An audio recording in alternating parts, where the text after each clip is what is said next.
ነቢዩ ዓለይሂ ሰላቱ ወሰላም ወደ በድር ሲወጡ ሁለተኛዋ ልጃቸው ደግሞ ታማ እያጣጣረች ነበር። ሩቅያ ቢንቱ ረሱልላህ ሰለላሁ ዐለይሂ ወሰለም እዚያ የበድር ዘመቻ እየሰሙ እንደገና ደግሞ የሩቅያ ሞት ተነገራቸው።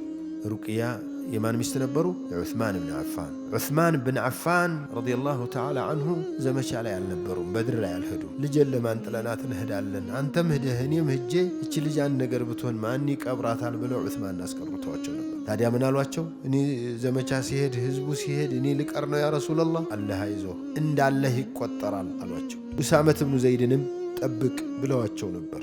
ነቢዩ ሰማ ከመመለሳቸው በፊት ነው ነቢዩ ድል አደረጉ የሚለው ወሬ የመጣልን ሕነ ሰወይነ ቱራብ አላ ሩቅያ ቢንት ረሱልላህ። ሩቅያ ቀብር አፈር እየመለስንላት ነው፣ አፈር እየመለስንባት ባለንበት ጊዜ ነው ነቢዩ ሰለላሁ ዐለይሂ ወሰለም ድል አድርገዋል ተብሎ የተነገረን ይላሉ። ነቢዩ ሰለላሁ ዐለይሂ ወሰለም መጡ፣ ዑስማንን አጽናኗቸው። ትንሽ እንደቆዩ ትንሽቱን ልጃቸውን ዳሯቸው ለዑስማን፣ ኡሙ ኩልሱምን አጋቧቸው። ብዙ አልቆዩ።